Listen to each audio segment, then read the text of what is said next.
Kita akan lihat dari kitab Ulangan pasal 5 mulai ayat 1. Musa memanggil seluruh orang Israel berkumpul dan berkata kepada mereka, "Dengarlah, hai orang Israel, ketetapan dan peraturan yang pada hari ini ku perdengarkan kepadamu, supaya kamu mempelajarinya dan melakukannya dengan setia." Di Pak Samuel bahwa Mandarinya ada kata dengarkan enggak? Dengarlah itu, ada kata itu.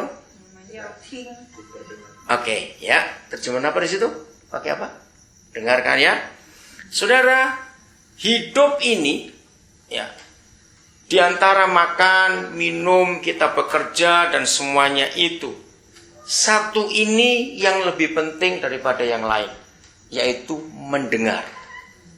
Betul? Dari kita bangun pagi sampai seluruh aktivitas kita sepanjang hari itu, pernah nggak kita menyadari bahwa mendengar itu yang menentukan seluruh kehidupan kita, baik secara fisik juga. Ya, setelah mendengar, orang itu baru mulai indera yang lain. Dia mikir apa, dia lihat apa, dia makan apa, dia merasa apa. Nah, hal-hal itu sangat mempengaruhi kehidupan kita. Dokter sering berkata, kamu itu akan jadi seperti apa yang kamu makan. Betul tidak? Jadi kalau mau cepat mati, makanlah yang banyak rakus-rakus, pasti cepat mati dah. Oke. Nah, sekarang kita lihat mendengar. Dengarlah, hai orang Israel, dengarlah. Saya tanya dulu sebelum lebih jauh kita melangkah. Menurut saudara, kita tuh lebih gampang mendengar papa kita bicara atau tetangga bicara? Ayo jawab. Kita lebih gampang dengar yang mana? Oke. Mengapa firman mertua lebih gampang dengar daripada firman Tuhan? Belum ngerti. Saya dengarkan Bapak. Mengapa firman mertua, saya pakai kata firman ya, karena kan firman itu kata-kata, perkataan. Mengapa firman mertua lebih gampang diingat daripada firman Tuhan? Jawab ya atau tidak. Lah ya saya tanya ini kok ya tadi. Ya yang punya mertua tentunya, enggak punya enggak bisa ngomong dong. Fakta enggak itu saudara? Aneh. Mengapa firman orang lain yang sudah mati 20 tahun yang lalu kita masih ingat kata-katanya? Tapi kenapa khotbah minggu lalu sudah lupa? Oke? Nah, itulah kita. Maka itu Kristen kita tidak pernah mengalami peningkatan, mengalami kemajuan, mengalami suatu lompatan yang hebat sekali. Tapi kalau kita mendengar orang ngomong, perkataan orang itu bisa begitu kuat mempengaruhi kita. Dan itu ada perubahan dalam hidup kita begitu cepat, hanya gara-gara kita mendengar orang lain ngomong. Betul? Sesabar-sabarnya seseorang, begitu dengar kata yang menyinggung, menyala juga orang itu, walaupun dia sabar. Betul? Tapi mengapa kalau Tuhan bicara kepada kita, reaksi kita lambat sekali? Nah, ada yang salah dalam hidup kita. Dengarlah, hai orang Israel. Dari pagi tadi kita bangun sampai sekarang ini, apa yang paling berpengaruh dari yang kita dengar? Pasti ada dalam hidup ini sepanjang hari ini. Dan itu tiap hari saudara, tiap hari. Dengarlah, dengarlah. Maka itu penting. Bukan cuma apa yang dokter katakan, kamu akan jadi seperti yang kamu makan. Tapi sebagai anak-anak Bapa di surga, maka kebenaran ini harus jadi bagian kita. Kamu akan menjadi apa seperti apa yang kamu dengar. Ingat Roma 10:17, iman datang karena apa? Mendengar. Nah, saya mau pakai ayat itu untuk hidup sehari-hari. Maka itu sebagai anak-anak Tuhan, mari saudara dengan serius kita ini mengaplikasikannya, melakukan firman itu dalam hidup sehari-hari dengan semua kejadian sehari-hari juga. Roma 10:17 kita semuanya tahu, iman itu datang karena mendengar. Nah, sekarang saya akan buktikan itu nggak cuma iman dari firman Tuhan, tapi itu iman untuk apa saja. Saya beri contoh ini di Indonesia. Ini bukannya di Australia, beda. Ya. Suatu hari misalnya salah seorang dari kita, anak kita sakit. Ya, ini di Indonesia, bukan di Australia. Saya contoh, anak kita sakit. Waduh, kita bingung, kita nggak tahu sakit apa ini. Nah, biasanya kita kan saling telepon, tanya teman toh. Terus teman kita berkata gini, oh anakku juga pernah ngalami sakit itu. Benar gejalanya ya gini. Kasih obat ini. Oke. Baru satu kali kita dengar dari orang itu, pasti kita masih ragu-ragu. Kita telepon teman yang lain lagi. Ternyata teman itu punya kasus yang sama, anaknya pernah sakit yang sama.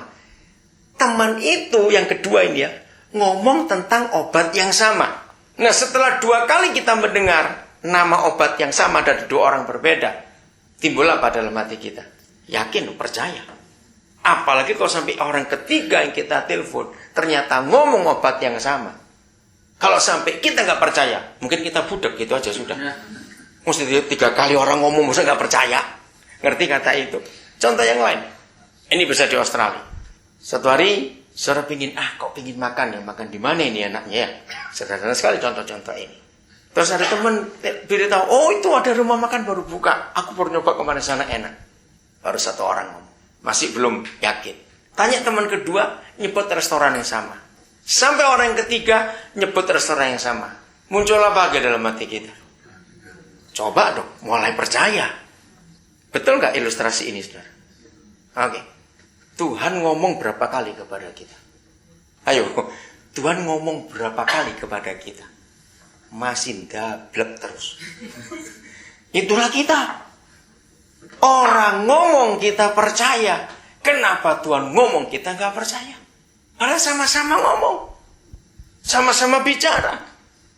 Maka itu saudara, kekristenan kita tidak dilihat.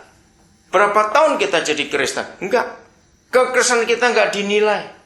Berapa aktif kita melayani, tidak. Tapi dari firman ini, dengarlah hai orang Israel. Kekristenan kita akan dinilai. Apa yang kita dengar dari Bapa di surga. Dan berapa yang kita lakukan. Ya atau tidak? Itu kekristenan kita. Jawab pertanyaan saya dengan jujur. Menurut saudara, berapa persen dari orang-orang yang mengaku percaya Yesus tapi tidak percaya? Kira-kira aja. Banyak atau dikit? Jujur. Banyak. Nah itu dia. Banyak. Aneh. Katanya orang percaya. Saudara, ini masalah utama dalam kekristenan. Kita boleh pindah-pindah gereja, kita boleh dengar pendeta khotbah dengan model apa saja. Masalahnya bukan gereja mana, bukan siapa yang khotbah. Masalahnya itu di hati kita. Waktu kita dengar, apa kita berbicara, apa reaksi kita. Saya bisa membuktikan, sangat banyak orang yang mengaku percaya, tapi dia tidak percaya.